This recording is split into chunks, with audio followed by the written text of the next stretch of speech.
और डीजल मतलब इनको बनाने के लिए क्रूड जो है वो हम खरीदते हैं। किसी एक देश के आक्रमण होने से या 2 देश 4 देश प्रभावित होने से हमारी सप्लाई बाधित नहीं होगी। अगर उपभोक्ता अपनी आवश्यकता से 2 गुना 4 गुना खरीद के रखना चाहेगा तो असर आएगा। कृपया सभी सहयोग करें, पैनिक बाइंग ना करें।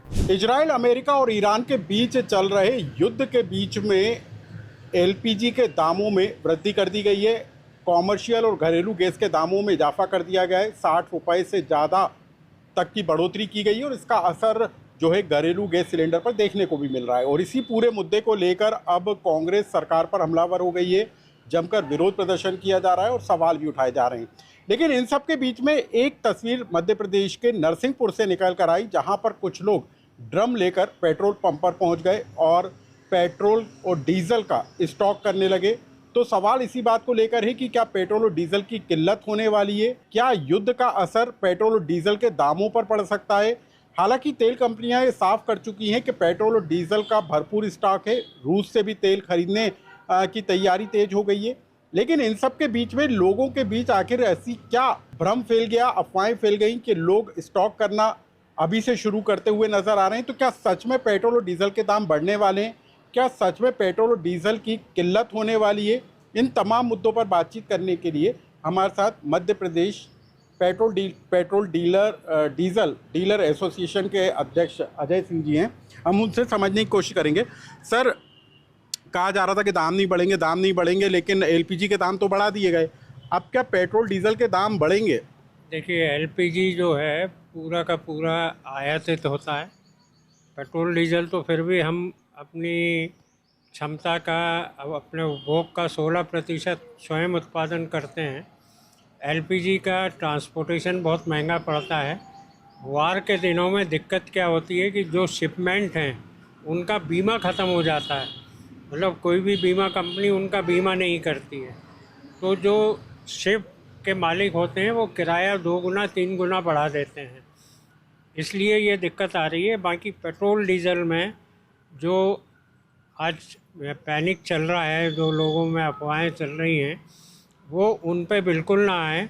हाँ, मैं मानता हूँ कि जो पुराना अनुभव उनका रहा है इस तरह का, उसमें उनने काफ़ी असुविधाएं उठाई हैं। लेकिन वर्तमान में हमारी सरकार 23 देशों से पेट्रोल और डीजल मतलब इनको बनाने के लिए क्रूड जो है वो हम खरीदते हैं। किसी एक देश के आक्रमण होने से या 2 देश 4 देश प्रभावित होने से हमारी सप्लाई बाधित नहीं होगी, लगातार आपको मिलता रहेगा। हाँ, ये ज़रूर है कि अगर आप लोग पैनिक बाइंग अगर करेंगे तो समस्या आ सकती है। सरकार की तरफ से नहीं आएगी, वो समस्या जो आएगी आपके द्वारा ही उत्पन्न की हुई समस्या रहेगी। तो बिल्कुल पैनिक बाइंग ना करें। अपनी आवश्यकता के अनुसार ही आप खरीदें। पेट्रोल और डीजल आपको भरपूर मात्रा में हर समय उपलब्ध रहेगा, ये मेरा वादा है। पेट्रोल और डीजल उपलब्ध तो रहेगा, लेकिन क्या पेट्रोल और डीजल के दाम बढ़ेंगे? क्या उसका असर नज़र आएगा? देखिए, दाम बढ़ सकते हैं, इसमें कोई दिक्कत नहीं, क्योंकि पहले दाम बढ़ने की समस्या जो सबसे बड़ा पहला कारण है, वो पहला कारण बीमा ख़त्म होना। जो बड़े बड़े शिप आते हैं उनका बीमा होता है। वार के दिनों में जो बीमा कंपनियां हैं वो रिस्क नहीं लेती हैं, और इस टाइम मौके का फ़ायदा उठा के जिस तरह से अभी हम लोगों ने 2 तारीख को बस हड़ताल के समय देखा, 2000 का किराया 6000 का हो गया। तो सरकार देशों से तेल क्रूड तो खरीदती है, लेकिन उनको लाने वाले जहाज़ जो हैं ये प्राइवेट होते हैं, तो ये अपना ट्रांसपोर्टिंग बढ़ा देते हैं। उस कीमत में फ़र्क पड़ेगा, कुछ उत्पादन कम होगा पड़ेगा, लेकिन फिर भी मैं समझता हूँ कि 10 रुपये लीटर से ज़्यादा की वृद्धि नहीं होगी। तो सर, हालांकि केंद्र सरकार और पेट्रोलियम कंपनियां हैं वो तो इस बात का दावा कर रही हैं कि तेल जो पेट्रोलियम है वो भरपूर है, अभी भरपूर स्टॉक है। तो क्या तत्काल कोई असर नज़र आता नहीं, तत्काल कोई असर नहीं। असर केवल एक ही आएगा, अगर उपभोक्ता अपनी आवश्यकता से 2 गुना 4 गुना खरीद के रखना चाहेगा तो असर आएगा। कृपया सभी सहयोग करें, पैनिक बाइंग ना करें, अपनी आवश्यकता अनुसार लें, आपको भरपूर मिलता रहेगा। सर, मध्य प्रदेश में क्या स्थिति होगी? क्या पेट्रोल जो पंप हैं वहाँ पर अभी कितना स्टॉक होगा, कितने दिन तक चल सकता है?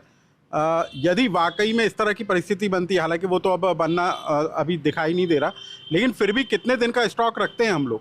देखिए, मध्य प्रदेश में कोई रिफाइनरी नहीं है, एक ही रिफाइनरी है, वो बीना है। तो बीना रिफाइनरी हमारे लिए बहुत अच्छी साबित होगी इस टाइम। लेकिन हम लोग जो है, हम लोगों की टैंक कैपेसिटी के हिसाब से जो टैंक कैपेसिटी रहती है वो 4 दिन का हमारे पास प्रोडक्ट रहता है, फुल स्विंग वाला। फुल स्विंग में आप माने कि जब हम अपनी क्षमता का दोगुना सेल करते हैं, उसके हिसाब से आज की तारीख के हिसाब से अगर हम फुल टैंक कर लेते हैं तो वो 8 दिन चलता है। तो हम 4 दिन का मानते हैं, 4 दिन के हिसाब से हमारे पास रहता है। 7 या 8 दिन का स्टॉक डिपो रखता है। अभी सप्लाई में कहीं कोई दिक्कत नहीं है, बहुत आराम से आ रहा है। हम जिस दिन लगा रहे हैं उसी दिन हमें माल मिल रहा है, हमें कोई दिक्कत नहीं हो रही माल लेने में, तो जनता को भी परेशान नहीं होना चाहिए।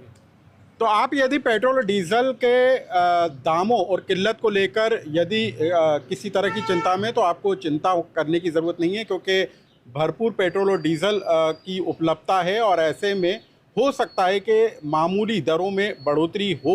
लेकिन यदि आप नीले ड्रम लेकर पेट्रोल पंपों पर पहुंच जाएंगे, स्टॉक करना शुरू कर देंगे, तो पैनिक सिस्टम ज़रूर हो सकता है, तब समस्या ज़रूर खड़ी हो सकती है। लेकिन फ़िलहाल जो दावे किए जा रहे हैं उसके मुताबिक ना तो पेट्रोल डीजल की अभी किसी तरह की कोई किल्लत है और ना ही कोई तत्काल दाम बढ़ने वाले हैं।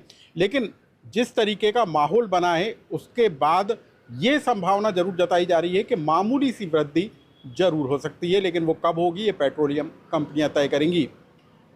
लोकमत के लिए भोपाल से अनुराग श्रीवास्तव।